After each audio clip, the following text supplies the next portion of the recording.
Hello everyone, welcome back to my channel Mind echoes.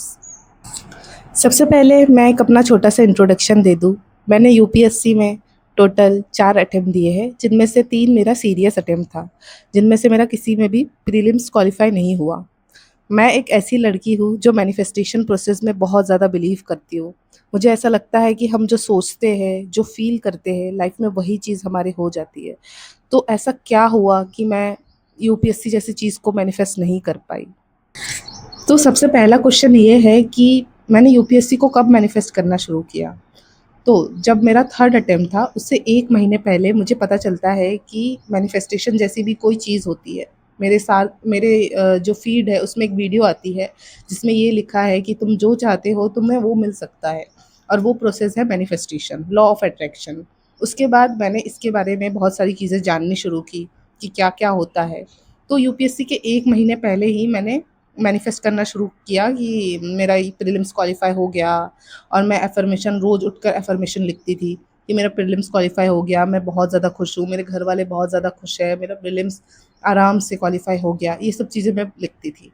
लेकिन फिर भी मेरा प्रीलिम्स जब रिज़ल्ट आता है तो मुझे पता है मेरा 5 मार्क्स से मेरा प्रीलिम्स की कट ऑफ क्लियर करने से मैं रह जाती हूँ। तो जब मेरा प्रीलिम्स क्वालीफाई नहीं होता है, 5 मार्क्स से रुक जाता है, तो मुझे बहुत ज़्यादा दुःख होता है। हालाँकि मेरा पहले ही जो मेरा सेकंड अटेम्प्ट था उसमें भी मेरा 3 मार्क्स से प्रीलिम्स रह गया था। तो मैंने सोचा कि शायद मेरे साथ कुछ गलती हुई है, 1 महीने में मैं शायद मैनिफेस्ट नहीं हो पाया, तो अब मैं बहुत अच्छे से मैनिफेस्ट करूँगी, जो मेरा 4th अटेम्प्ट था उसमें। आप यकीन नहीं करोगे, ऐसा कुछ नहीं था मैनिफेस्टेशन प्रोसेस में जो करना चाहिए, जो मैंने नहीं किया। मैं रोज़ सुबह उठ के अफ़र्मेशन लिखती थी, सुबह, शाम, रात को। इसके अलावा कौन-कौन सी technique, 333 technique, rock technique, water technique, सब कुछ मैंने अप्लाई किया कि अब तो मेरा प्रीलिम्स आसानी से क्वालीफ़ाई होगा, और मैं अंदर से कॉन्फिडेंट भी थी, चलो ठीक है, अब मैं मैनिफेस्ट कर रही हूँ, अब तो मेरा प्रीलिम्स आसानी से क्वालीफ़ाई होगा। उसके बाद फिर से रिज़ल्ट आता है और मेरा प्रीलिम्स क्वालीफाई नहीं होता है। मैं अंदर से एकदम टूटी हुई इंसान, और मैनिफेस्टेशन पे भी मैं बिलीव करना लगभग, मैंने कहा कि ये मैनिफेस्टेशन वगैरह कुछ नहीं होता है, खाली में मेरा टाइम वेस्ट हो रहा है। उसके बाद जैसे ही मतलब रिज़ल्ट के कुछ टाइम बाद मैंने रियलाइज़ किया कि आखिर मैनिफेस्टेशन में मेरी क्या कमी रह गई, जिस वज़ह से मेरा जो यूपीएससी का जो है प्रीलिम्स क्वालीफाई नहीं हो पाया।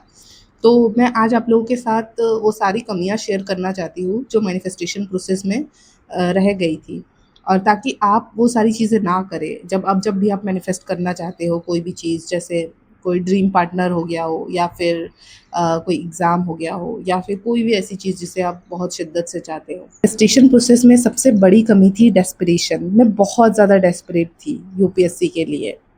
आप यकीन नहीं करोगे, जब रिज़ल्ट आने वाला था उससे 4-5 दिन पहले से ही मैं टेलीग्राम खोल के रख देती थी कि कब रिज़ल्ट आएगा और कब मैं देखूँगी।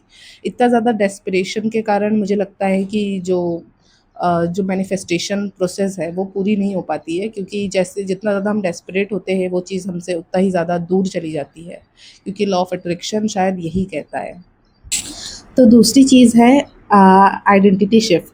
मैंने अपनी पूरी की पूरी आइडेंटिटी यूपीएससी को बना ली कि ये यूपीएससी मेरा क्वालीफाई होगा तभी मेरी वैल्यू है, और लोग भी तभी मेरी वैल्यू करेंगे, और मैं खुद भी तभी अपनी वैल्यू करूँगी जब मैं ये यूपीएससी जैसे एग्ज़ाम को क्वालीफाई कर लूँगी। तो लॉ ऑफ अट्रैक्शन क्या कहता है कि लॉ ऑफ अट्रैक्शन कहता है कि तुम अगर किसी एक्सटर्नल चीज़ के लिए इतना ज़्यादा वो हो कि हाँ, तुम्हें अपनी सेल्फ वैल्यू पता नहीं है, तुम अपनी सेल्फ केयर नहीं कर रहे हो, तुम्हें लगता है कि सब कुछ वो बाहर वाली चीज़ से तुम्हें मिलेगी, तो वो चीज़ तुम्हें कभी नहीं मिलेगी, वो चीज़ तुमसे उतना ही दूर जाएगी। सबसे पहले अपनी वैल्यू करो, अपने आप जैसे भी हो, बेहतर हो। आप इस चीज़ को पहचानो कि हाँ, मैं पहले से ही मेरे पास सब कुछ है। आपको ये चीज़ फ़ील करनी पड़ेगी कि वो जो सामने वाली चीज़ है उसके बिना भी मैं पूरी तरीके से फुलफ़िल हूँ। वो मिले या ना मिले, लेकिन मेरी वैल्यू अपनी जगह पे बहुत ज़्यादा है, ये आपको फ़ील करना पड़ेगा। तीसरी चीज़ है सेल्फ बिलीव। आपको इस प्रोसेस में ना, मैनिफेस्टेशन वाले प्रोसेस में आपको अंदर से बिलीव होना चाहिए कि हाँ, मैं मैनिफेस्ट कर रही हूँ, ये चीज़ ज़रूर पूरी होगी। कहीं न कहीं मुझे सेल्फ डाउट बहुत ज़्यादा होता था कि हाँ, मैं कर पाऊँगी कि नहीं, ये मैनिफेस्टेशन पूरा हो पाएगा कि नहीं, ये सब चीज़ें मैं सोचती रहती थी। लेकिन जब आप सब कुछ छोड़ दोगे, सरेंडर, वाली जो फीलिंग है वो मेरे अंदर नहीं थी। जब आप सब कुछ सरेंडर कर दोगे कि मैं ये कर रही हूँ और मेरा ज़रूर क्वालिफ़ाई होगा। आपको एकदम मैनिफेस्टेशन का जो चीज़ है, मैनिफेस्टेशन जो है उस पे पूरी तरीके से बिलीव होना चाहिए। दूसरी चीज़, आपको खुद पे बिलीव होना चाहिए। खुद जब आप अपने आप पे बिलीव करोगे और मैनिफेस्टेशन वाले प्रोसेस पे बिलीव करोगे, तब मुझे लगता है कि जो भी चीज़ आप मैनिफेस्ट करना चाहते हो वो आसानी से मैनिफेस्ट कर सकते हो।